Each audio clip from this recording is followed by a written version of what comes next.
Good morning, everyone. A couple of shipbuilding stories for you this morning, and CBC News is tweeting. An Ontario shipyard says the federal government is unfairly stacking its multi-billion-dollar shipbuilding program in favor of Quebec's Chantier Davie Shipyard. And Davie's is the one who built the supply vessel central to the Mark Norman situation, but that's a different story altogether. CBC News is reporting. Ontario shipyard accuses federal government of unfairly stacking the deck in Davie's favor. An Ontario shipyard is accusing the federal government of trying to unfairly award Quebec's Chantier Davie Shipyard potentially billions of dollars in work without a competition. The allegation is contained in a complaint from Hamilton-based Heddle Marine to the Canadian International Trade Tribunal over the government's search for a third shipyard to add to its multi-billion-dollar shipbuilding strategy. The winning yard, which will join Halifax's Irving Shipbuilding and Seaspan Marine in Vancouver in the massive naval procurement process, will be tasked with building 6 new icebreakers for the Canadian Coast Guard. However, Heddle alleges in its complaint that many of the requirements the government says shipyards must meet to qualify for consideration are not legitimate or reasonable and will disqualify virtually every yard but Davie. It's asking the tribunal to order the removal of the requirements or the launch of a new search process. The Federal Procurement Department did not immediately respond to questions Friday. Davie declined to comment. One of the requirements flagged by Heddle is that qualifying shipyards must have a contract now or recent experience in building a ship weighing more than 1,000 tons. Quote, no shipyard in Canada that is eligible to apply for the contract is capable of satisfying this requirement, except Chantier Davie Canada, the complaint reads. Davie confident. Qualifying shipyards must also be able to launch vessels wider than 24 meters, which Heddle says disqualifies all Ontario ship-based shipyards because the vessels must be 23.8 meters or less to traverse the St. Lawrence Seaway. Yet Heddle says the requirement also doesn't make sense because the icebreakers of the third shipyard will be tasked with building must be able to access the Great Lakes, meaning they must be able to fit through the Seaway. Those requirements and others appear to be determined and or unduly favor Davie as a qualifying supplier and unreasonably disqualify all other shipyards, but specifically Ontario-based shipyards, the complaint reads. Heddle also takes issue with the lack of industry consultation before the search was launched on August 2nd, and the 15-day deadline shipyards were given to respond. The deadline was later extended to August 26th. Today is August 24th. There are also concerns about comments made by a Davie official and Prime Minister Justin Trudeau when he announced the government's plan to add a third shipyard to the national shipbuilding strategy. Quote, we recognize that it's an opportunity for Davie to apply to become that third shipbuilding facility because there will be tremendous amount of work in the coming years, Trudeau said in May. Davie, which received several federal contracts without a competition in recent years and whose surrounding is likely to be hotly contested in the fall federal election, has expressed confidence it will become the third yard. So that's interesting, right? There's a little bit of insider ball happening there, maybe. Who knows, right? Why do they know that they're going to be the third shipyard? Well, except for the fact that it was tailor written for them to be the third shipyard, right? Interesting stuff. So, and not inside ball because it's public. It's public. They're just doing it out in the open. Interesting stuff. And here is CBC News reporting, 2 multi-billion-dollar loans to Irving Company forgiven by ACOA President Francis McGuire approves the closure of 2 files. The federal government has written off the balance of 2 multi-million-dollar loans given to Irving-owned Atlantic Wallboard in St. John. The Atlantic Canada Opportunities Agency closed the file on the 2 loans in March after deciding that the full amount, quote, has not been and likely will never be paid, according to a memorandum obtained by CBC News.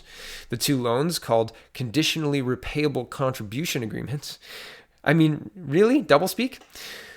Were worth a combined $7.4 million. They were made under ACOA's St. John Shipyard Adjustment Initiative.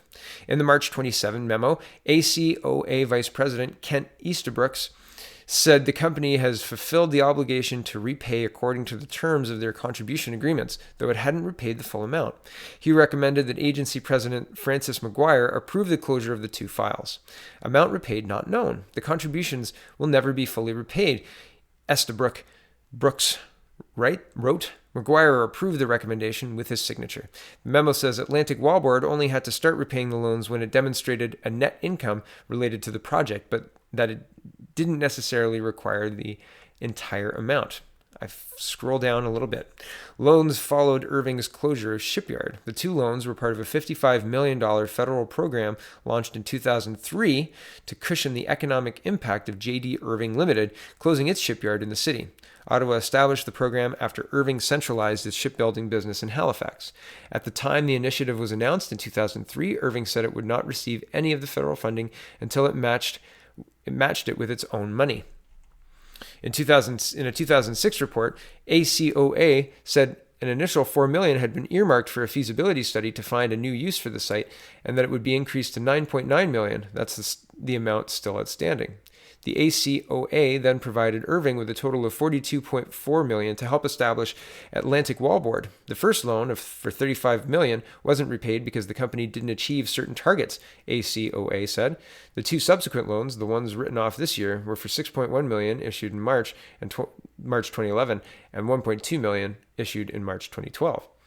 Full recovery of loans not required. An ACOA spokesperson told the Canadian press last year the company had repaid $540,000 of those two loans and that any repayment meant that the company has met the required milestones for repayment for those years of operation.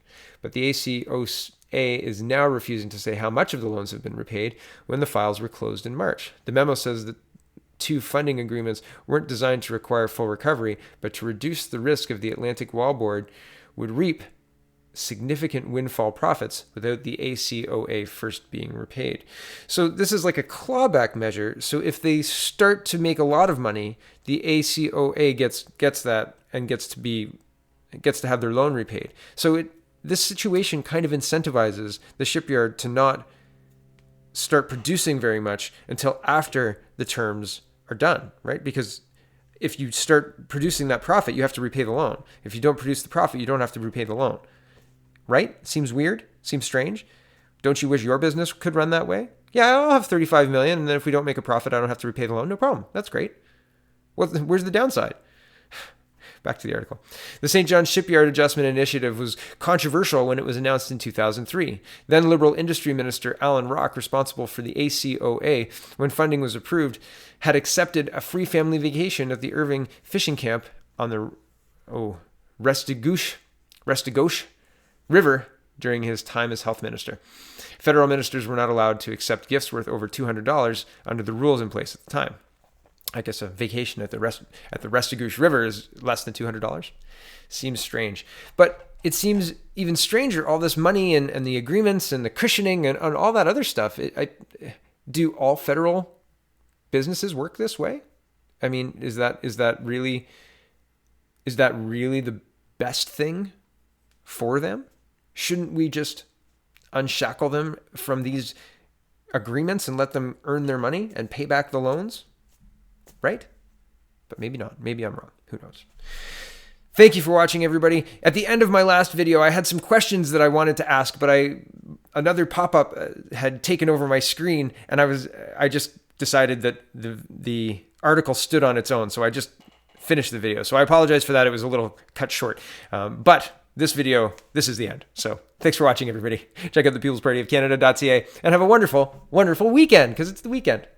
Thanks for watching.